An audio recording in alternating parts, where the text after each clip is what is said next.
Welcome to your life. There's no turning back.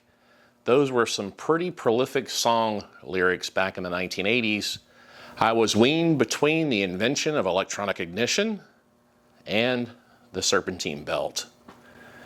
This in the background is a 1985 Toyota SR5 pickup truck. It's absolutely identical to the one my dad bought when I was 12 years old. And as I was driving it around and people kept offering to buy this thing for me, asking me what I paid for it, asking me where it came from, it's a bigger talking piece than almost any other car I've ever had. So I decided to go back in time, like Huey Lewis. We're going to do an 80s revival on an 80s vehicle, using 80s products, 80s techniques, 80s music in the background, but it's going to be a lot of fun. It's all Gen X, it's all 80s. My name's Jason, and this is Grease Belly Garage. Come on. There we go. Come on, baby. Before we get started, we got to set the mood here. We got to get into the 80s state of mind, the whole Gen X thing. And I've got just the thing for that, starting with this. Now we need this. Nice. Now we need some of these. Boom. Finally, one more thing, just to set the mood just right, we're gonna need one of these. Party time. I'm gonna do this in 3 stages. We're gonna do, let's see if I'm coordinated enough to do this. Exterior, interior, mechanicals. It's gonna be a long one. You better grab some PBRs and some popcorn. Enjoy the trip down memory lane. I think I'm gonna tackle the whole exterior of this truck, and I usually like to do that in halves. So I'm gonna do the bed part first, then I'll do the cab, hood, front dealio. And what I gotta do is tackle some of these rusty spots, some of these rotten holes, take care of the bumpers, spruce up the lights, kind of revive these stripes. I am not gonna restore this truck. It's not worth restoring, but this thing could sure look a whole lot better. These Toyota truck beds were really bad about rotting because there's an inside panel and leaves would get stuck inside there and rotted at the seam. I'm gonna take the inside panels out, fix these holes up with 80s style products, or as close as I could get. We'll patch up this tailgate a little bit, do something with this bumper. Gonna get all this out, get the toolbox out, and get this bed blown apart, get the tailgate off. By the way, if you wanna know how to do things the right way, you might wanna watch another channel. There's only one way I know how to do this stuff, and that's my way, but it works. And it's probably not that far off in the big scheme of things. That back in the 80s, we didn't have any power tools, or cordless power tools, I should say. So I'm gonna do all this the old-fashioned way by hand. Just exactly what I wanna do. What I really need to do is go out and buy myself another $100,000 worth of stuff. Just random stuff, you know, that gets in my way all the time. Way to use a 2-inch screw to hold a toolbox down in a Toyota pickup. Self-tapper though, that's good. This is exactly the way I'd put a toolbox in. You know, bed liners kind of became a thing in the 80s also. I remember everybody wanted one. Did you hear about Fred? He got a bed liner for his truck for Christmas. They were all the rage. Those out of there. This is a piece of air conditioning shroud. I keep all this stuff because it comes in real handy when you want to fix floor pans and stuff like that. I don't have to go buy other stuff. I can just charge former customers for it.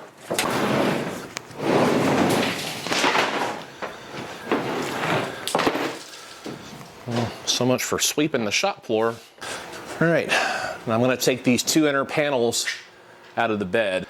Now when you gotta take out things like this by yourself, I always recommend grabbing one of these furniture dollies from Harbor Freight. And that way, after you struggle to get the heavy thing onto the dolly, it's easier to roll around. Now I'm doing this, kind of taking a shortcut here and not taking any of the heavy stuff out of this toolbox. That way, when you just drop it onto the dolly like that, it's perfect. We'll just roll it over there where I'll trip over it. Yeah, right there in the way. Okay, behind these things here, that's the passenger and driver's side inner bed sides, 12 bolts on each one, and they just pop right out. And you can see what happens with the rust. All the leaves accumulate through the years in these corners, and they rot holes. There's a fairly sizable hole in that wheelhouse over there. The seams get rotted out, and you can see a hole right in the front of each corner of the bed. Now, I'm not welding in steel. I didn't have access to any of that in the 80s. I don't want to spend the time doing that. This is going to be fiberglass reinforced Bondo, which was available in the 80s, late 80s. Bondo glass, they called it. Okay, this tailgate is still largely functional. It just has some rust holes in it. It's not weak. I can actually sit on this tailgate and it doesn't even make a cracking sound, which is pretty impressive. The hardware still works okay. It has the original stripage on it. The bottom is where the rust is, and this is mostly aesthetic, cosmetic stuff, not functional. It's also got an original dealer emblem, plastic stick-on emblem from McElveen. I think that was a Buick Pontiac dealer in South Carolina, somewhere up there. And that's where this family had bought it. It was used. It was like a year old, I think, when they bought it. I've got some patinaed rust here I'm going to check into. I don't want to paint this whole truck. I just want to make it look nice and restore these stripes a little bit, make them look as good as possible. You know, just dress all this up and make it look good from like 100 feet away. The first thing I'm going to do, though, is roll this thing outside, and I'm just going to go ahead and fire up my brand new gas-powered pressure washer. I haven't done that since I got this truck, and that was about 9 months ago when I bought this. Now I'll yank this tailgate off and set it on a cart so I can start working on that. By the way, today's song choice, when I'm doing this other work off camera, I'm playing Tears for Fears, Songs from the Big Chair. And the next one up is going to be Van Halen 5150. That was some of the best music ever, in my opinion.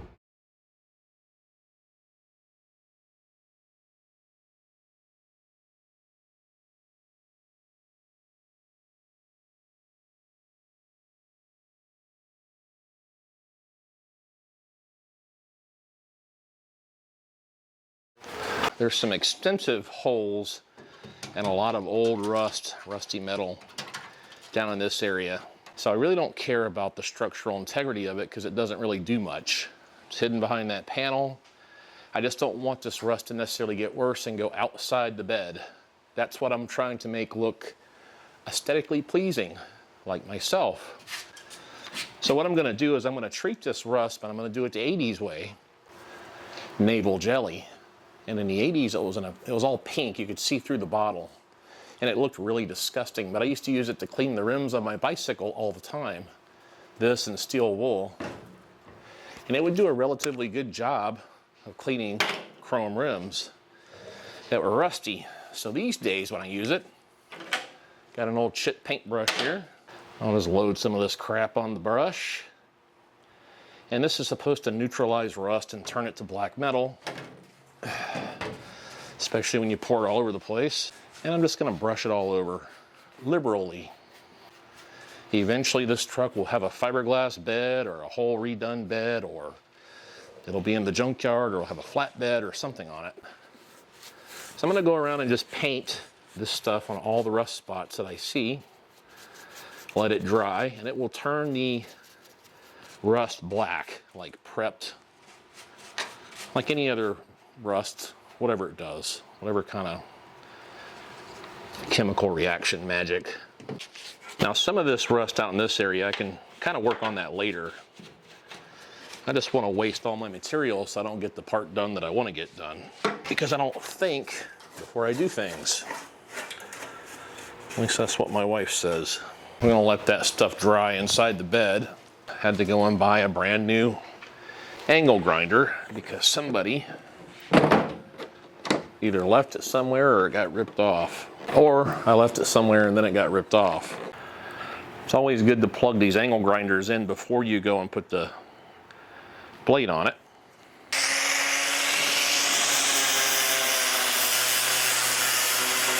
Works for me.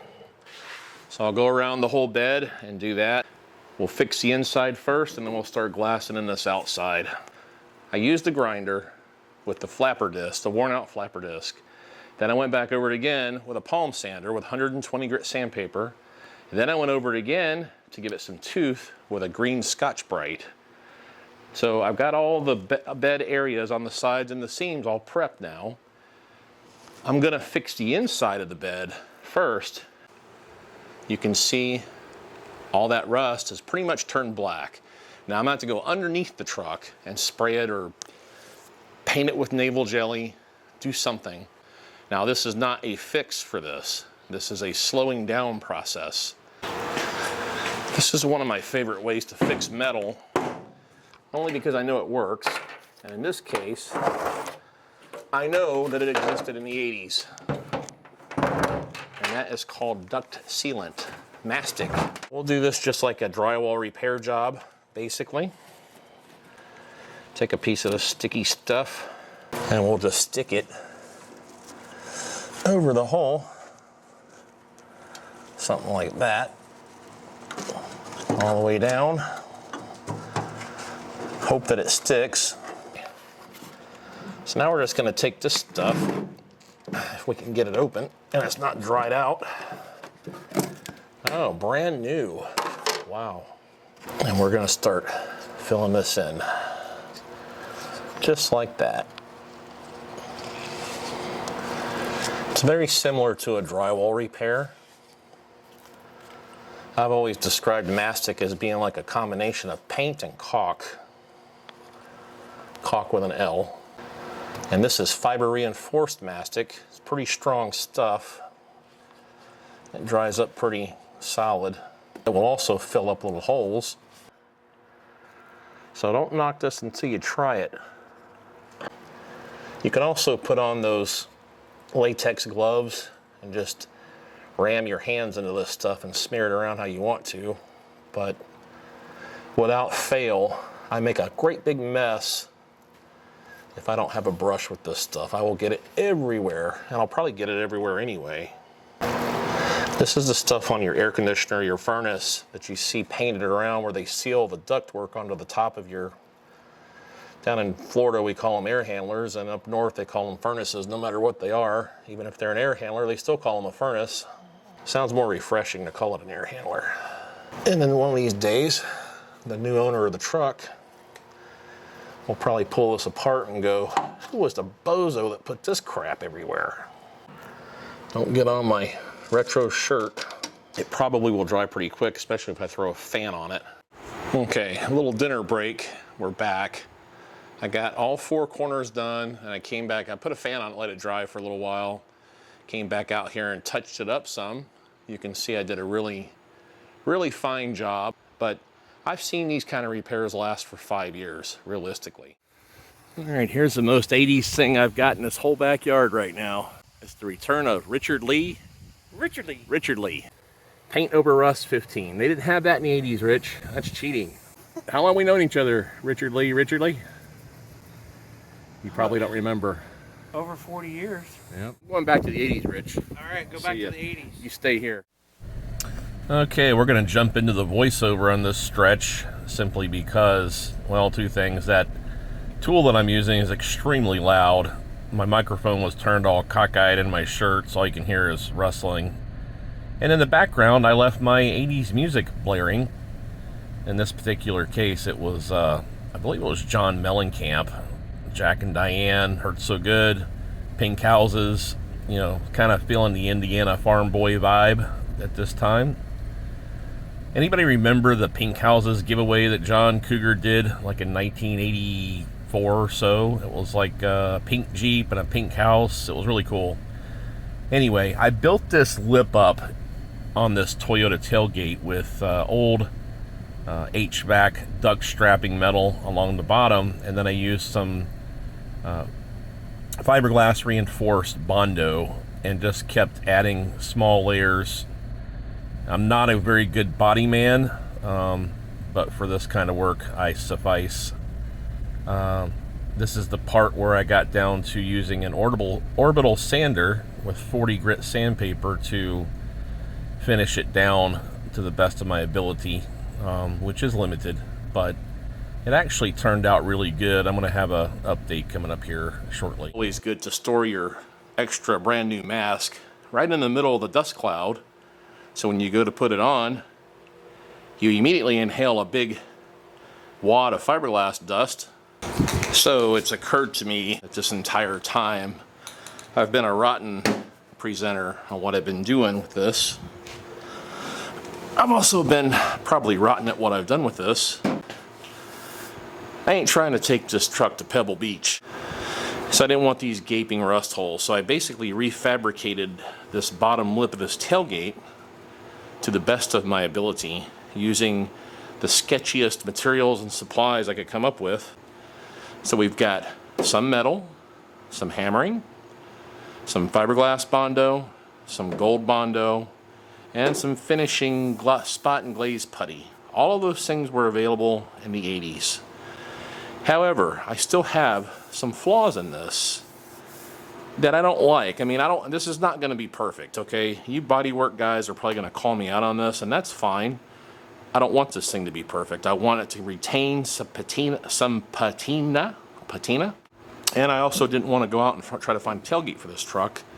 Kind of hard to come by. I'm not sure if this was available in the 80s, but this is filler, sandable filler primer. I am not a good body man. I'm also not good at taking lids off of spray paint cans, apparently. Now, I didn't bother to read the instructions to see how thick it's supposed to be, and this will actually help me see what I need to take care of. And there's a crack right there already. We'll glue that back together with yet more Bondo. Well, maybe I should get some cheaters so I could read these instructions. Yeah, that might as well be Chinese. Today's music choice has been Hair Nation on XM radio. So I've been listening to Tesla. Oh, Winger. Winger, Miles Away. What a great song that is.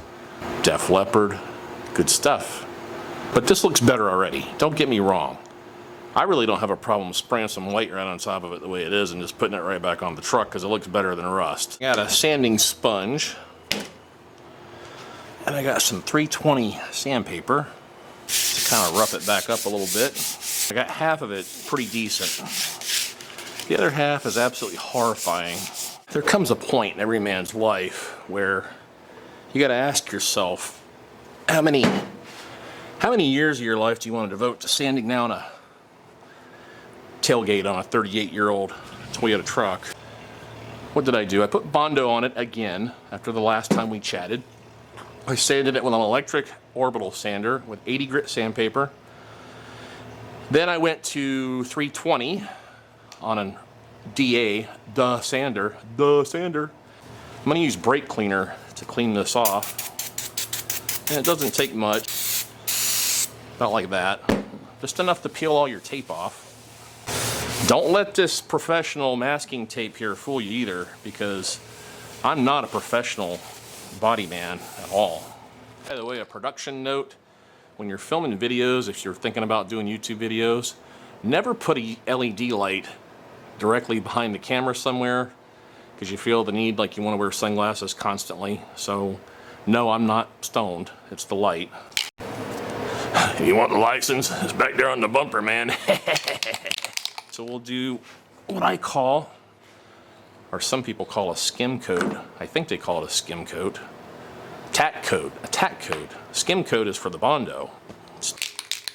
And I don't want to trash my MTV shirt either. So we'll do it like this. And then I'm going to flare this paint into, just barely flare it into the area where I scuffed it with that Scotch-Brite pad. Make sure you paint your tripod on your other camera. Now we'll go in with coat 2.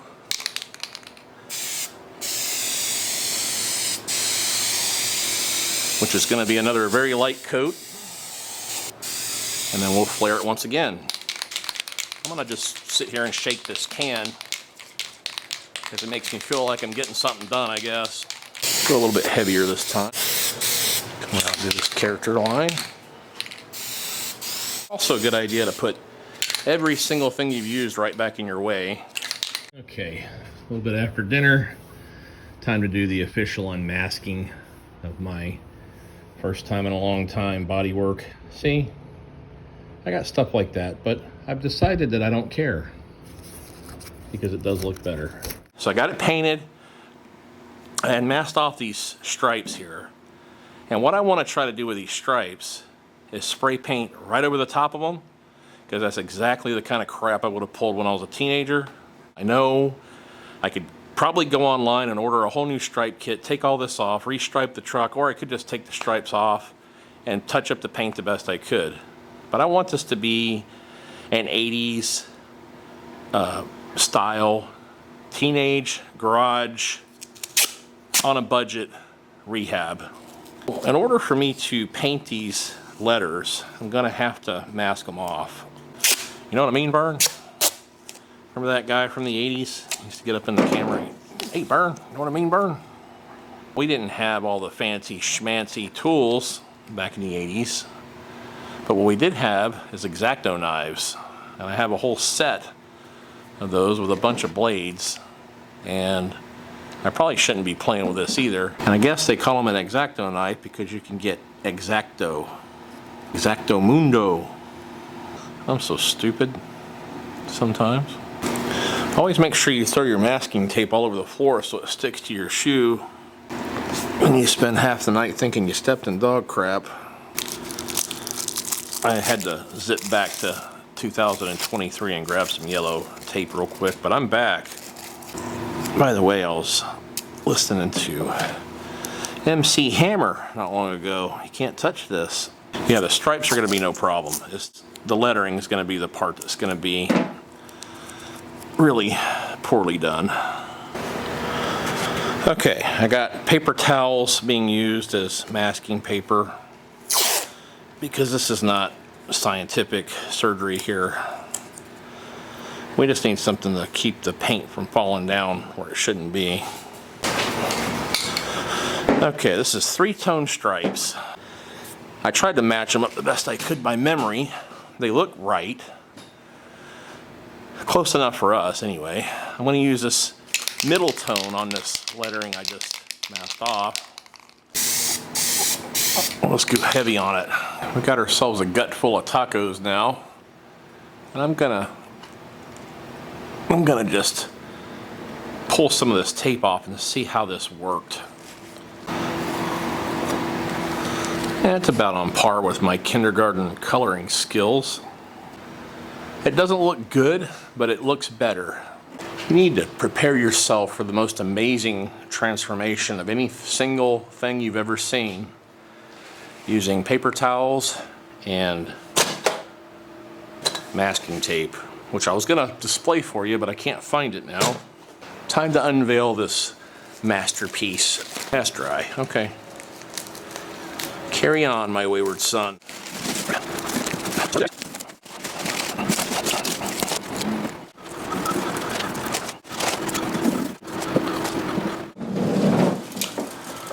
This is what's gonna go back on the truck, even with the rust rolling around inside of it, because you won't be able to hear it from the cab anyway. The reason I elected to do this, instead of painting this truck or getting a different tailgate or whatever, was because I'm cheap. And in 1989, I really had to be cheap because I didn't have any money. But I'm a car enthusiast, so I have to learn how to interweave my hobby into my wallet. And that's a difficult proposition sometimes. So if you think outside the box and do things just good enough, you can really accomplish something really cool. But this isn't bad, and there's nothing I've done here that can't easily be reversed. These stripes can come off. New metal could be welded into the tailgate where I put the fiberglass Bondo. And this could be repainted and turned into a really nice tailgate. I'm gonna go around this entire truck and do this. And I promise you, from just a few feet away, this truck's gonna look really good. I think I'm high as a kite from all this paint too. Probably sleep like a baby though. We're back on like day, I don't even know what day now. Still doing some body work on this Toyota truck, 80s style. Well, I screwed up with my microphone once again, so hopefully I don't have to voice over this thing. Most cars that were white back in the 80s in particular were single stage paint. There was no clear coat. It was just a glossy single coat, single stage paint. Hence the name single stage. Now this truck here looks terrible from a distance because of all this surface rust basically, which is where the paint just got too thin. So what I have here on this metal, like right here where there's no dents, no holes, it's just surface rust. I'm taking some 320 sandpaper on a dust sander again, dust sander. And I'm just going across this, no masking, nothing like that. I'm just gonna go across it on like a medium speed with my little throttle here. And I'm just gonna knock all this surface rust off. So this is what it leaves you with, this raw metal here. I'm kind of flare it in a little bit and get rid of that ridge so it's pretty smooth. It doesn't have to be perfect. Anything's gonna be better than rust. Then this is one of those drywall sanding sponges that I buy like at hardware stores, and I think at Home Depot now you can get these like a bag of 20 and they're pretty cheap. But I like these because they're the equivalent of like 320 grit sandpaper.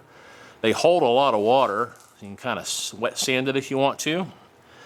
And you can wash them out and reuse them over and over again. And wherever you've got spots that need to be flared out, I just go with this and kind of flare it into the surrounding areas like this.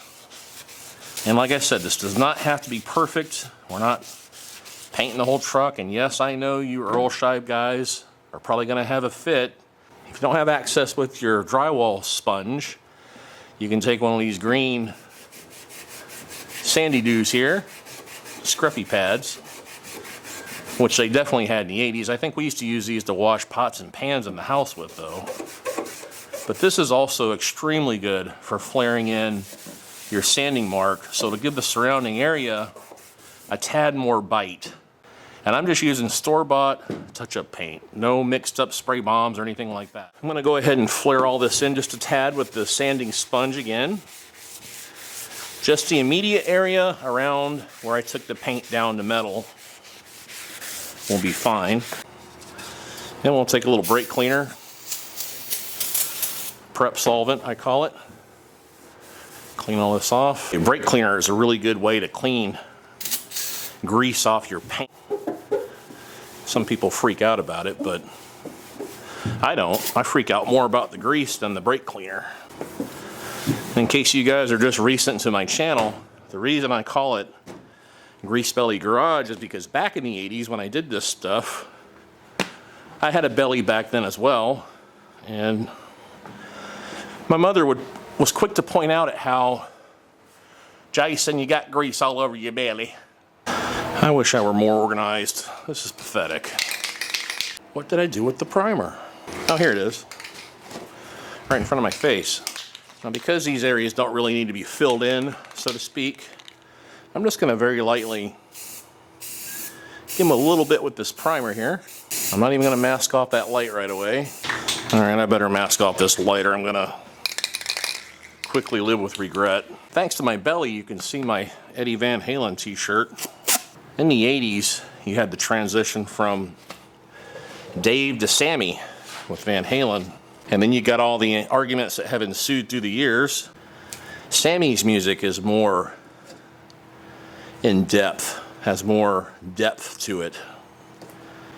You know, there's no lyrics like Ice Cream Man and wonder what the teacher's gonna look like this year. Reach down between my legs and ease the seat back.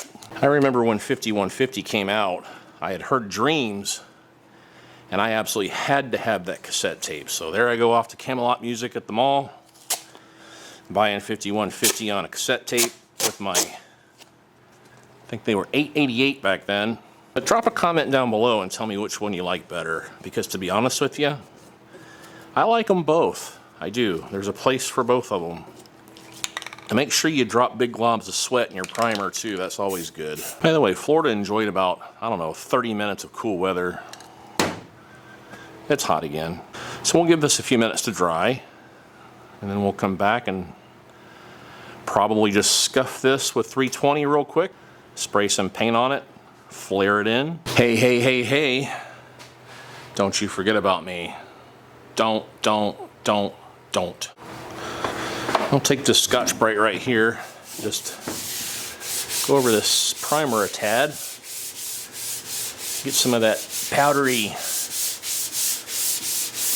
look out of it. I'm going to clean it with some of this glass cleaner. We'll wipe it off with paper towel so that there's lots of little lint in the paint job. So I'm going to roll out some paper towel here, and I'm going to just overlay it over the hood crack. Something like that. And then I'll set a can of something on it. That can of something, glass cleaner down here, and hope that they don't fall. This one's almost empty, so we'll do our tack coat. Give that a few minutes to solidify. We'll just do a terrible job of masking it like that. You guys probably don't want me painting your Lamborghinis, okay? Probably don't want me painting your Hyundais either. Okay, that's been on there for about, I don't know, 5 minutes or so. With a brand new can. When I get a brand new can, I like to swirl the ball around in the bottom, like this. And then shake it. When you're shaking these cans of spray paint, you need to stay maybe looking out the front of your garage, or else whoever walks in on you is going to see this. Then they'll start asking questions. Just tell them to listen for the ball. We'll do, see that? This can's got so much power, it blew my masking material straight up. Do a little bit heavier this time, kind of overlap your sprays a little bit. And you can see here I do a really careful and calculated spray pattern. Always turn your can upside down and spray paint your tripod to clear the nozzle. We'll say that that's been 10 minutes now. And we'll use the rest of this because these cans are $15 now. That is just insane to me. And you can see it starting to blend in pretty good now. That can's done. Okay, here's our finished product, basically. Now, it's hard to tell on camera, but this hood still looks kind of dingy, dull, like teeth, and this looks a little bit brighter. This is the correct color. It actually matches really well, but when you got those two contrasting panels, that's why it's so important to kind of blend those in. So I'm just going to put this on speed frame, fast forward, time lapse, whatever you want to call it, and do the hood area. And then you can kind of see all the steps that are involved a lot quicker than sitting around listening to me blab about it.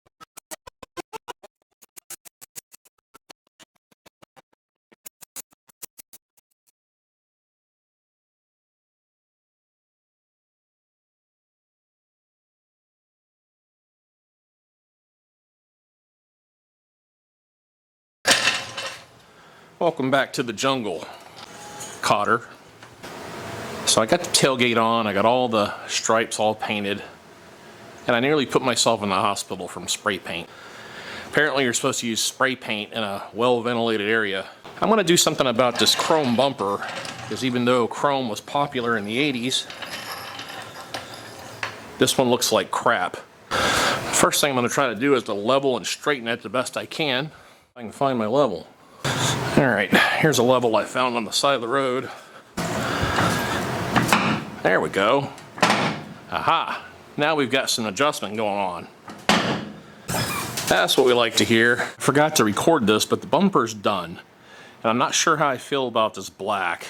I think I may go back over this eventually with some silver paint to give it that aftermarket bumper look. I etched it with the naval jelly, and it seems like it did an excellent job. Paint this bumper trim black. I wasn't really happy with that semi-gloss black. I don't have any actual satin black, which would look better, but the trim black should be a nice touch on here. And then I'm going to also paint the grill, and that should complement that rather well. Okay, here's a little preview of the stripe, the monotonous job I did of masking off all these stripes. And what I got going on here, that's the original wheels with the proper chrome trim rings that I found on Marketplace with center caps, with the tires reversed around. If you look in my playlist, I had a 1981 Cutlass, and in the trunk there was a brand new set of tires that still even have the tips on them, they call them. Now these tires were dated 1992, and I left a sticker on these tires, and that's about the same age as these wheels. Toyota 5 lugs are two-wheel drive. It fits the Jeep XJs, and it fits Ford Ranger, and it fits trailers. I'm gonna hang on to these for extra set of trailer tires, because it doesn't really matter if they blow or not, but in the meantime, they'll look pretty cool just sitting around here. Okay, it's time to put this thing into maximum overdrive, find out who made who here, because this truck is wearing me out. Back before all these fancy plastic headlights, we had these 6054 sealed beam headlights. And in my day, back in my day, at the parts store, they were all halogen. Now these are two brand new, old stock. Of course, one's a Wagner, one's a Sylvania, but I don't really care. These headlights that are in here are not necessarily bad, but sometimes they get a little dull when they age. These may not be any better, but I'm going to put them in anyway. And the important thing about these, when you take these trim rings out, they have screws that are absolutely known to strip easier than any other screw in the world. So when you get your screwdriver ready, you got to make sure you got the exact screwdriver, and make sure you put pressure on it like that. Give it a little grunt. The grunt will help with that. And these tabs are delicate as well. Don't try to bend. A lot of guys get lazy and try to bend this trim ring down. That's not gonna... Oh, there's already a screw missing. See, somebody already was lazy before. This screw feels stripped out. If you strip out your screws, then it's okay to bend down this trim ring. Then this bulb will just come out and unplug. I'm used to tossing things when I'm done with it, but I don't want to shatter that. So I'll just put it up there and slam the hood on it and shatter it that way. The box I can throw. Now these have an up and a down. You want to make sure your script is orientated the correct way. And you're going to plug your new headlight bulb in and just set it there. Now this is the important part. Instead of putting all this crap back together and risking stripping those screws again, you kind of want to turn the lights on and make sure you got some stuff jiving here first. Better try the high beam too. Yep. And there's two adjustment screws. Right here is one. This will do it this way. And there should be one right down there that does it up and down. These need to be adjusted, but you can get to those with the grill in place. And I'll probably do that because this one's up high and the one on the right's down low and they suck. So these headlights have high and low beams built into them. If you see a car from the 80s with 4 headlights, there's obviously one low beam, one high beam. Kind of just depended on the styling of the car. Yeah, the passenger side one kind of sucks. We're just going to go with it. It's the 80s, man. These Toyota truck grills are actually kind of flaky, flimsy a little bit. Might be the worst part of the truck. And they've got these little clips that hold it around the perimeter. And what I've seen many times when I take these out is people have taken drywall screws and had to drive them in where the clips are to hold this thing from rattling too much. Because drywall screws actually work better than the stupid clips. Okay, there is a 10mm bolt that holds the side of this bumper end cap here, but what happens is the plastic gets weak over time and breaks, and then the things that are holding this on, I think, is just glued, So it's supposed to be on there like that. So the bolt holds it here, and it's just glued to the front here. I got a washer that should fit in this hole. These bolts already have a washer built into them, so it'll be something like that. Try to cross thread this bolt. Okay, that's on there pretty good now. Now you can get some double-sided tape and put it behind this part, but I think what I'll do is drill a couple of holes and then get a couple of plastic plugs to drive through there. And you could buy things like this back in the 80s in the help section, these plastic body trim retainers, and I'm going to drill holes and put them right through here into the bumper, pull all that together. I may have to massage this cap back a little bit. One of the best things about growing up in the 80s, as I've said many times, is the music.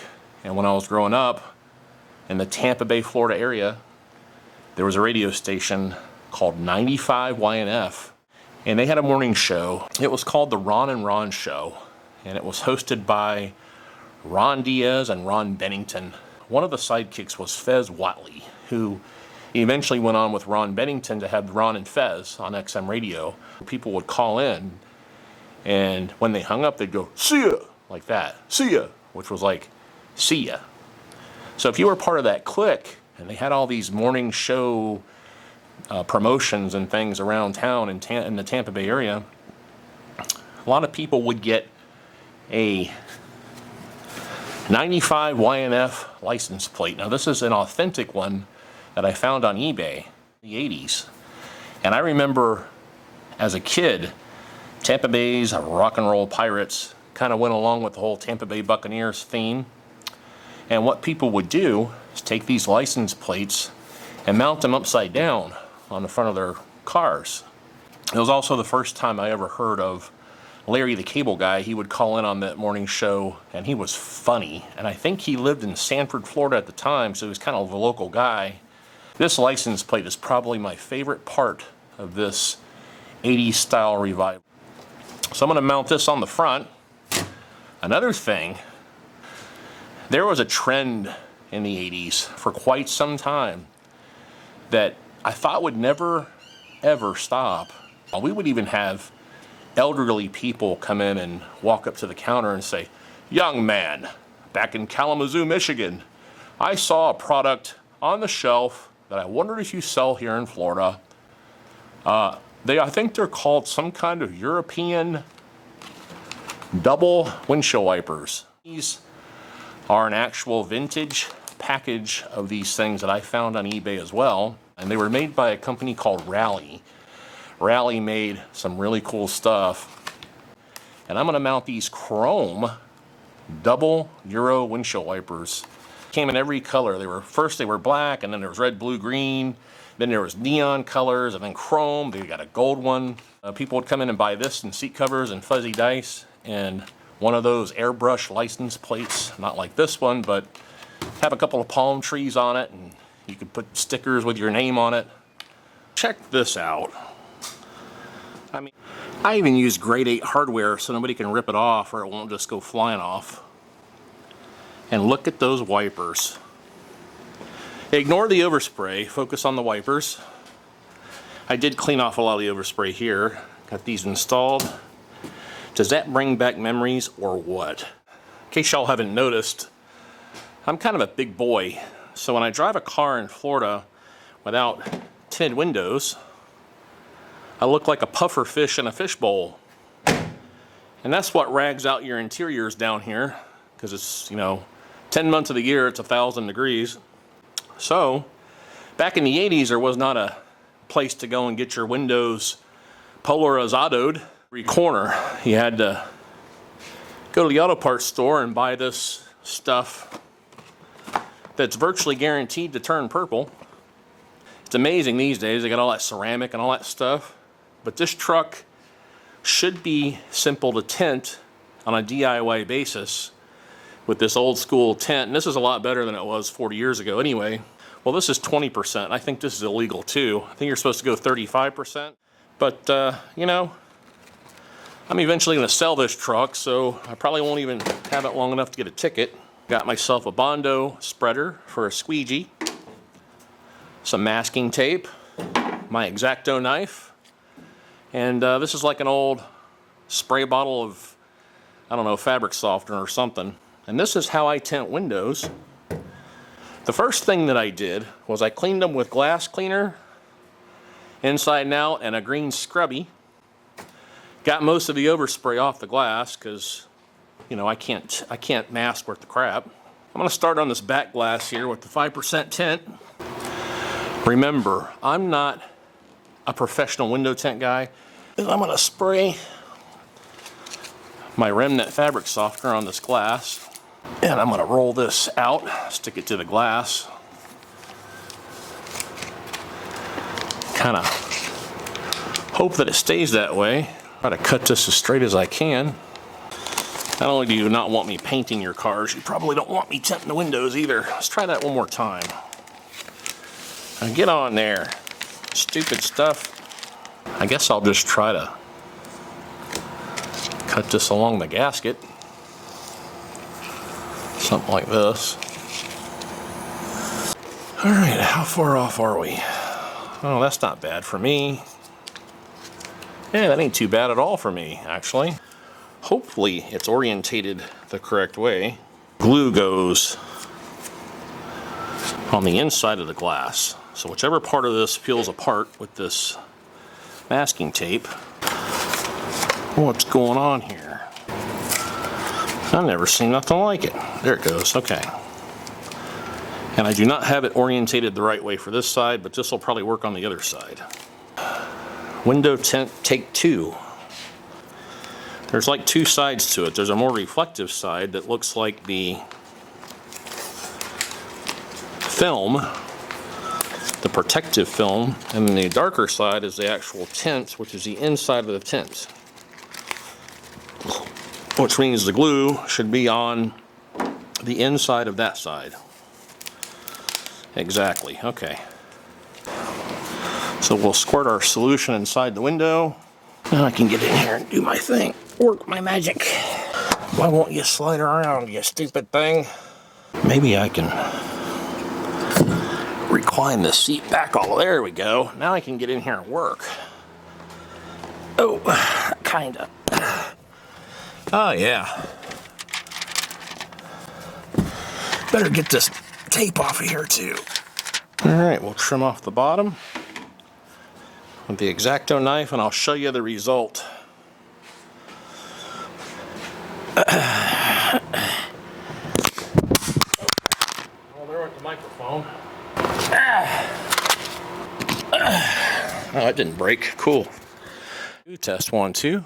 Yep, we're working. Watch me do the same stupid thing with the microphone again. You know, a Bondo spreader does a pretty good job of this. This gets the GBG seal of approval. There's like a 1/16 of an inch of daylight shining through here, here, and just a little bit across this top. And I'm fine with that. Welcome to the tint shop. No, you're never gonna hear me say that. And it's gonna be the last time I ever tint windows, ever. You know, you should leave window tinting and colonoscopies to people that know how to do things better. Take a significant holiday in the back window area because I ran short on tint, so you can see a gaping crack. And this stuff already looks purple. I mean, ish. I got all kind of wrinkles in it, you know, but this is exactly the kind of thing I would have done in the 80s. Now, back in the 80s, when we cleaned a car on the weekend, there was like 4 staples of car cleaning items that I remember. One was, well, you got your car wash, which we used to use like Dawn dish soap or Tide or whatever, until they discovered that it takes all the wax off. Then we had, my dad would use like Comet on the tires. It worked pretty good. Comet, Ajax, abrasive cleaners of some kind. Armor All came out, and I don't remember exactly when that was, but I don't remember it being around when I was a little bitty kid, but I remember it hitting hard in the 80s. People bought Armor All by the bucketful. We had another chemical come along shortly after that, which was called Son of a Gun Protectant. This was the #1 competitor to Armor All. Richard Petty endorsed it. I think he still does. His picture's still on this brand new bottle. By the way, you can get this at Dollar General in case you can't find it somewhere. Your basic whatever window cleaner. I used to like one called Glass Plus because it worked better than Windex. Or maybe I like the name better. I don't remember. This is the old standby called Tough Stuff. Now, it worked on kind of everything except glass. Cleaned up the dash, the seats, the carpet spots, door panels, door jambs. It did a really good job. When I worked at the parts store, this was our go-to toilet cleaner in the bathrooms. You ain't never seen a dirty toilet until you worked at an auto parts store. Believe that. As a teenager on the weekends when I would detail my truck, the first thing I would do is go and grab one of my mom's really nice towels, only to get yelled at about a half an hour later. Jason, get your hide in the house with my good towel. That whole tint shop reference reminds me that my best friend in school, Josh, borrowed my 2 Live Crew CD in the early 90s and I never gave it back. This is a Christmas tree air freshener.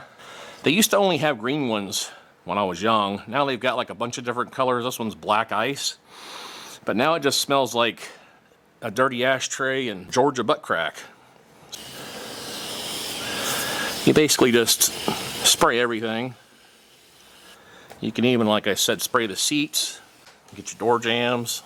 These door panels are actually in really good condition. You know, Josh, if you're watching, I really wouldn't mind having that 2 Live Crew CD back someday. It's probably a collector's item by now. Tough Stuff is good stuff. Attention all units. Chips will return in a moment. Son of a gun, we're all protected now. Now to deal with these seats that aren't in the greatest shape, you just went to the auto parts store and grabbed yourself the, used to be a lot of lamb's skin seat covers back then, and they were really hot and itchy. Hard to find these days. So I just bought the next cheapest ones that I could find. Thank goodness for video editing, modern video editing, because I just reenacted the bathroom scene from The Naked Gun when Leslie Nielsen goes in and relieves himself with a wireless microphone on. It's hysterical in the movie, but I don't think I should let that fly on YouTube. My poor wife is a saint, I'll tell you. Let these things simmer on here for a couple days in the heat, which there's no shortage of around here, and let them kind of contour themselves, get these wrinkles out. You heard me talk about the Christmas trees. Well, I actually found a vintage, what is this, Pluto, Goofy? I live about an hour and 15 minutes away from Walt Disney World. Last time I was at Walt Disney World is when this truck was brand new. 1985. And I had It's a Small World in my head for I don't know how many years after that. There you go, Pluto. I love it. We didn't have those fancy schmancy steering wheel covers that you had to throw up on the dash to loosen up to stretch over the steering wheel. We had these, which you had to work for. Here's instructions. I'm going to keep them handy in case I need them this time. And what you did with this is you laced it on. Oh, this is totally monotonous. You know, I went to Fire Academy, but I don't remember any of the knots. I just remember the saying, if you don't know a knot, then tie a lot. Yeah, that looks pretty good. It feels good too. Feels sporty. 0 to 60 time will go down now. There we go. There is your, other than the floor mats that I bought that I can't find, that's your 1980s revived interior. Door panels are nice and clean. Jams. Pretty nice little truck, actually. Now, this truck has cup holders miraculously, but this is what we used to have to deal with for a cup holder back in the 80s. Or, if you were lucky, some cars would have a circle embossed inside the glove box lid. Had no retention ability at all. So you had to go and buy these and tear up your weather stripping and trying to get them into the door, and that's where you put your big Slurpee, your big gulp. I think the big gulp premiered in the 80s as well. All right, we're missing this black molding here on both sides behind the rear wheels, so I bought some of this, which doesn't really match at all. I'm not going to do this today because this really needs to sit out in the sun or be heated up because it's got a curve in it. It's hard to get the bend out of this stuff. So I got the closest match I could. That'll work. I got to go back and detail this stuff and all this. I'm going to throw it out in the driveway or on the roof and let it get good and soft. And my second favorite section of the Sears catalog was the automotive part when I was a kid. That's how we used to shop before Amazon and all that. You got a great big thick catalog, and during Christmas time they called it the wish book, and they had tires in their catalog. And I remember road handlers, I think they were called, and guardsmen. You know, they had all these different tires. I used to like to just look at them. They were kind of cool, different mag wheels, like, you know, the old classic spoke wheels and white wagon wheels and chrome ones, and maybe some Keystone Classics or Kraegers or something. I wanted to make this truck era correct with proper white wall tires. Since it already had white walls on it, they were just turned the other way. Now, to clean those effectively, my dad used to use Comet, but a lot of people in the late 80s used this. This used to be called Wesley's Bleach White, but apparently it's been bought out by Black Magic somewhere along the way. This is a very satisfying thing to do. You just kind of soak it on there, and I'm going to clean the wheel with it as well because I don't have any wheel magic. I'm pretty sure they don't even make that anymore. Might have to do this one a couple of times. This brush is... I was just about to say it's a piece of junk. Maybe since I'm right-handed, I'll brush it right-handed. It might be a little bit more effective. There we go. We'll do the old green scrubby.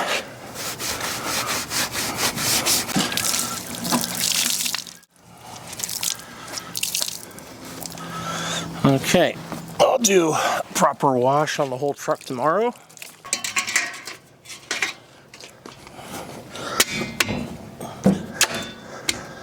There we go. Much better. I'm proud to say that you can clearly see my white walls, and this time I'm not a chubby kid in 7th grade bent over too far in my husky jeans with the upper echelon of my tidy whities showing. I have actual white walls. This is cool. I love white wall tires. Some of you guys might remember seeing this on television where the guy would say, "We ran this hood through 52 car washes, and this water still beads up, just like it runs off the body of Bo Derek and her Playboy spread in 1980. Now, this paint is too fresh for me to try to blend or wet sand. I've got a lot of touch-ups left to do on this paint. I don't want to mess with it too much, but I might do a little sample spot while I have it out. This is called New Finish. New Finish, available at your local Ace Hardware, True Value, Kmart, and other fine retailers. So we're going to give this a little test shot here and see how it works. I'm not going to bother reading the instructions. I'm sure it works just like any other wax or polish. Plus, I can't see the instructions. We're just gonna blast some on here right in the middle of the hood. Use this applicator pad that was laying on the floor. No rubbing, no buffing. I guess you have to rub it on. So we'll just give that a few minutes to dry. Okay, the New Finish gets a solid thumbs up and the GBG seal of approval. That stuff is actually pretty good stuff, it looks like. My first time ever using it, and it made this spray can single stage paint kind of shine a little bit. So we're gonna revisit this in the future. There's a couple of little mechanical things that I never got around to completing on this. Okay, this truck actually runs really good. The only thing I really had to do to it was a air conditioning compressor, because the other one was locked up, and new belts. But I had a really difficult time finding the correct PCV valve, so I can finally take this bolt out that's been sealing up this emission hose for I don't know how long. Throw that over there. Pull this old PCV valve out of the valve cover. Now, Toyotas are really sensitive to this PCV valve stuff. They always have been. If they don't have the right PCV valve situation, they won't idle correctly. The other thing I had a hard time getting was an air filter. Finally, O'Reilly's ordered one for me. Oh yeah, it's just caked. Whenever you can't see, I don't know if you guys can tell, but whenever you can't see light through an air filter, especially when you hold it up to direct sunlight, this thing is just completely packed. So that can go in the garbage. The old distributor cap is missing a screw, so really all I needed was a new screw. I'm going to replace this cap since I got one. Starting your engine is a terrible thing to do. That was a catchphrase used by a chemical called Slick 50 that came out in the 80s. It was 50 bucks for a quart. Again, the older gentleman from up north would come into the store and say, "Do you have a product called Slick 50? I understand it's got the same chemical that my wife's frying pan has on it." Well, I never had an opinion about Slick 50 one way or the other, but we did sell a whole lot of STP products. This is gas treatment, and this is an original high mileage or 4-cylinder oil treatment from the 90s. Then I'm going to go ahead and pour in this Toyota. Some 22Rs, 20R, 22RE engines just develop some kind of a tick. And I've owned probably a dozen of these engines, maybe more. And sometimes you chase them and chase them and chase them, and they just never, ever go away. This has already been opened. Hopefully the piece of paper is not floating around down in there, and that looks okay. It's certainly not going to hurt anything in this old engine here. It might help that tick a little bit. Oh yeah, it's all kinds of white stuff in the bottom. Hopefully this is actually what's in the bottle, what it said. But you can't kill a 22RE. We're good. Anyway, my buddy's driving this car back from the auction and discovers that the entire crankcase is full to the rim with motor honey. Needless to say, I went right back to the auction like the next day, I think. So I'm gonna go stick this gas treatment. I'm not sure if this stuff ever did anything, but I do know that when people had like water in the gas, it did do a pretty good job of getting rid of that.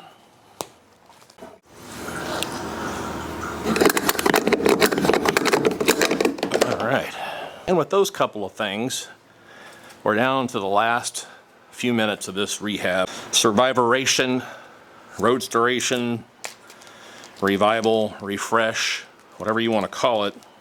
So this is a brand spanking new 22RE sticker that I found on eBay in the future, not available in the 80s. In fact, you probably had to go to the dealer and pay like 20 bucks for this back in the 80s. Everything under here is good. This truck runs really good except for that little tick, but we're going to ignore that. I've adjusted the valves. That did no good. They're correct. No overheating, cold AC. I've got a few cans of this sitting around. This is R12. Back in the day at Walmart, these were 97 cents a can. This can's probably from the late 80s. At the parts store we worked at, these were called a loss leader. We would sell these for 94 cents a can, so we could undercut Walmart and get people in there to buy seat covers and air fresheners and rip them off on alternators and stuff like that. I found an authentic vintage bumper sticker seller on eBay, and this was one of our most popular bumper stickers that we had. I owe, it's off to work I go. Now I'm not going to stick it on the bumper of this truck because it's been painted. So I'm going to stick these in the back window. Then we're going to go and introduce this truck as a refreshed and revived 1985 Toyota SR5 pickup. Excellent.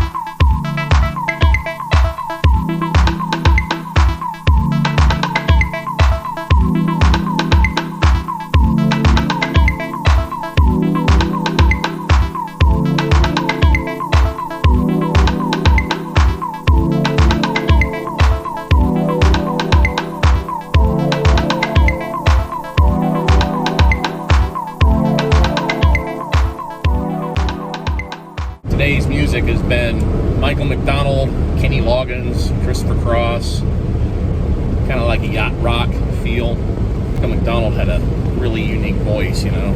Ain't no running down the wrong road, dancing to a different drug.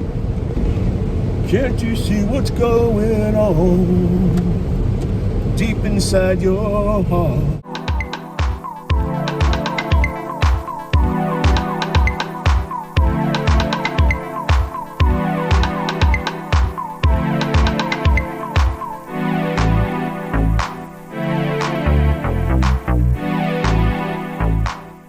This is Chick-fil-A sweet tea. I didn't have time to stop and get a Slurpee or a big gulp. Full gauges all work. This truck's got 235,000 miles. Air conditioning is working good.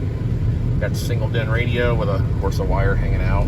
Got our seat covers, window tint job, Pluto.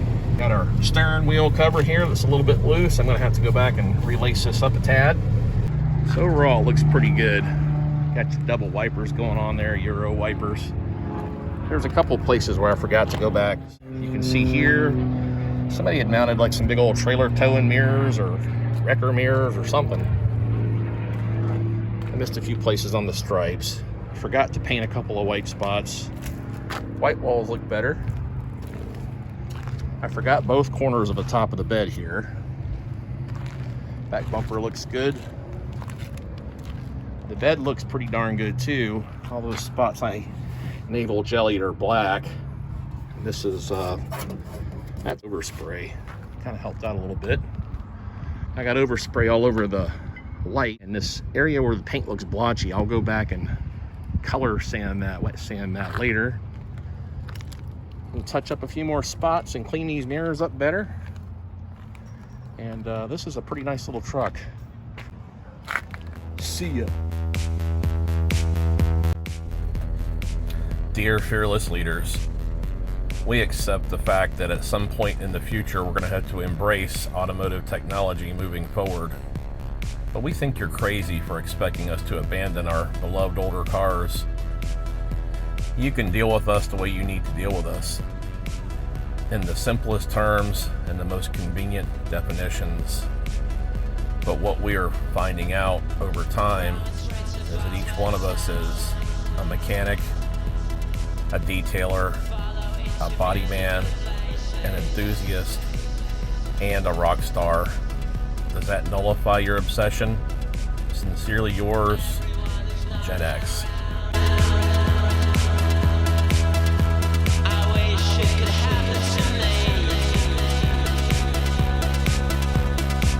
See you next time. All right. Tune in again. Thanks for watching. Yep.